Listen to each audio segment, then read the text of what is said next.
Lord of the Mysteries. Chapter 1057. The Extraordinary and the Ordinary. After dealing with the mutated glass bottle, Klein took out his golden pocket watch, opened it, took a look, and took note of the time. He had to return 3 hours later and separate the unshadowed crucifix from the bottle of slavery. Only then could he obtain a single manipulator's beyonder characteristic, and not a product that was mixed with the previous sequence's beyonder characteristics. It feels like I'm doing an experiment. Klein nodded slightly, put away his pocket watch, and returned to the real world where he had his actual afternoon nap. At 4 in the afternoon, his valet, Anthony, knocked on his employer's door under butler Walter's watch. "What's the matter?" In his pajamas, Dwayne Dantes rubbed his forehead and opened the bedroom door. Anthony bowed and said, "Sir, you accepted Madame Rihanna's invitation for high tea the night before." "It's today." Klein looked at butler Walter and said, "All right, give me 15 minutes to prepare." Then he instructed his valet, Anthony, "Come in and help me change my clothes." When only he and his marionette were left in the room, he controlled the latter to bring out clothes suitable for high tea, taking glances at the wall clock from time to time. After about 10 minutes, after tying his bow tie and putting on his coat, he took 4 steps counterclockwise and headed above the gray fog. At that moment, 3 hours had passed since he last entered. Placed at the end of the long bronze table, the mutated glass bottle which had been firmly bound to the unshadowed crucifix with the gray fog's power no longer had the twinkling mesh, looking as though it went from being a piece of art to a common item on the street. At the bottom of the glass bottle was a large amount of grayish-white matter that had been purged. It flowed freely, forming a heart-shaped object the size of a child's fist. Not only were there wrinkles on it, but there were also cracks that resembled eyes.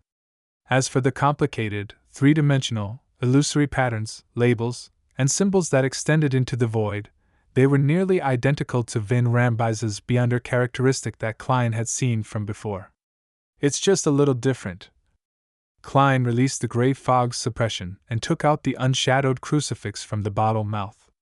With this step, the item that was purged out was completely separated from the mutated glass bottle, becoming complete and independent. Klein reached out his left hand to pick up the item that resembled both a heart and a brain, and after examining it for a few seconds, he threw it into the junk pile and allowed the gray fog to envelop it. At this moment, a weak voice sounded from the mutated glass bottle. "You devil!"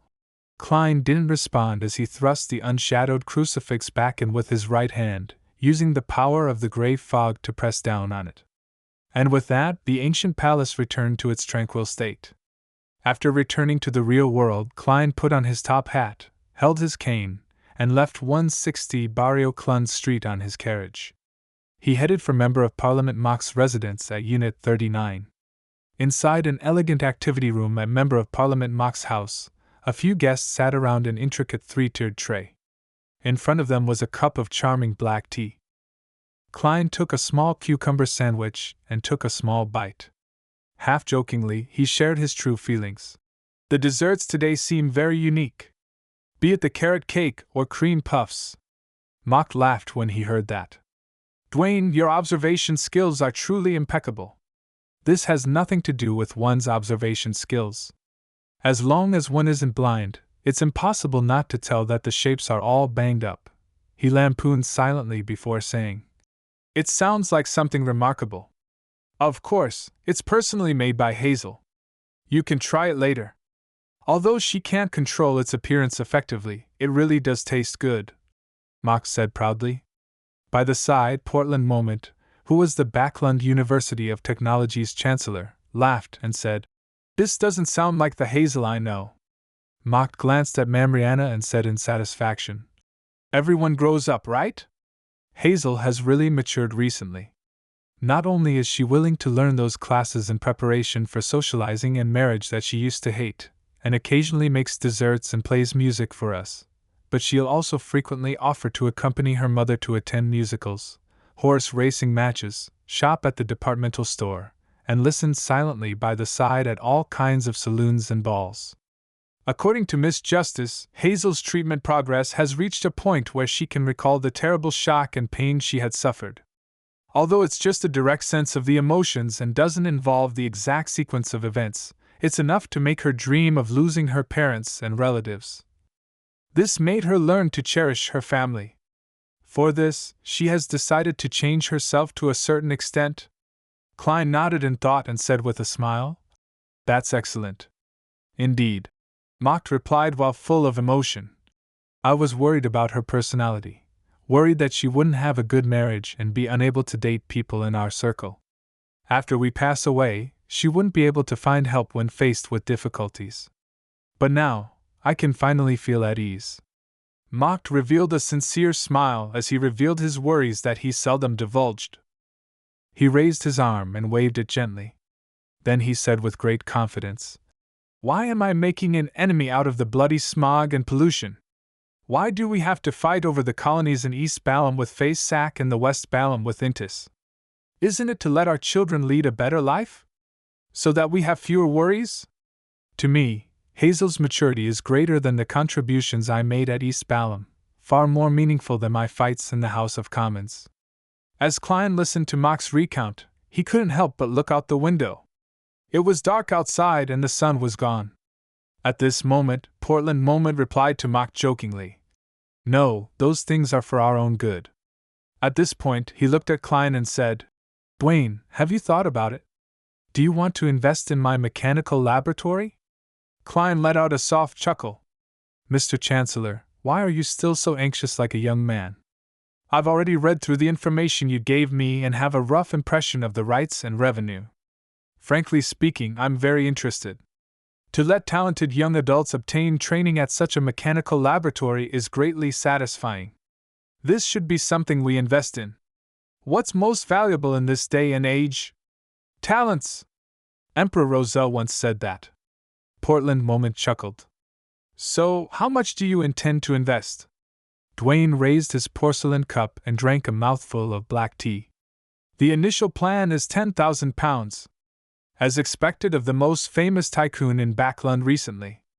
I can't even guess how many assets you have. First, you donated more than £10,000 of shares, then you spent £20,000 buying Mager Manor, and now you're donating £10,000 to the Portland Mechanical Laboratory." Ma'am Rihanna couldn't help but exclaim. Portland gave a thumbs up.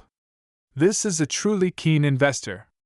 Klein smiled and said, "But I'll still find a team formed by lawyers and accountants to verify the actual situation and stipulate the conditions. Professional matters should be left to the professionals. Besides, I still have to consider investing directly or first establish a company or foundation and complete the investment through it.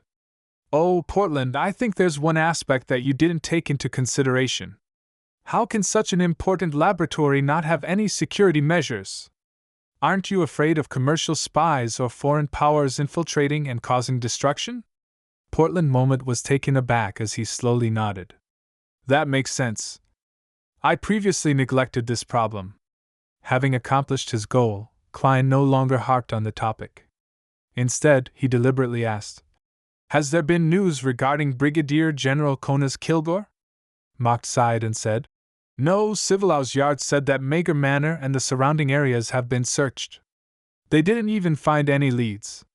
As he spoke, the House of Commons Member of Parliament lowered his voice and said, "I suspect that the Brigadier General had an accident while carrying out a secret mission. The current mood of the higher-ups has been a little strange. From a certain point of view, you guess right." Klein sighed. "I hope nothing happens." Amidst high tea, Klein took note of the time and went to the bathroom.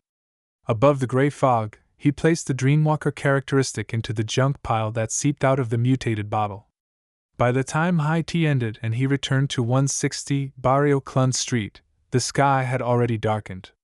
The street lamps on both sides of the road were lit up ahead of time as the rain pattered down the carriage windows. Now, all the questions are concentrated on what's hidden in the Blood Emperor's ruins. As long as the three churches discover the problem in time, they can prevent many things from happening. Klein looked out at the street lamps that looked blurry from the rain as he considered the recent developments. For now, apart from capturing Katerina, I can't provide much help. Furthermore, the goddess is digesting or controlling death's uniqueness. She might not have the power to provide a response at that level. To solve this problem, either get a grade 0 sealed artifact with a targeted effect from the Holy Cathedral, or I rely on the Church of Steam and Storms and see which one of the true deities will respond. A grade 0 sealed artifact might not be enough since it involves a king of angels, and there might be traitors amidst the two churches. Traveling from 39 Barrio Clun Street to Unit 160 didn't take long. Before Klein could straighten out his thoughts, he had already returned to his doorstep. He had no choice but to get off the carriage. When he changed his clothes on the third floor, his spiritual perception was triggered. He saw Rionette Tinker walk out of the void with 4 blonde, red-eyed heads in hand. "It's from Sharon?" a guess came to him as he received the letter. "That's right," one of the heads held by Rionette Tinker replied. Without another word, Klein opened the envelope and unfurled the piece of paper. There was only one line on it. "We'll take action at 10 tonight."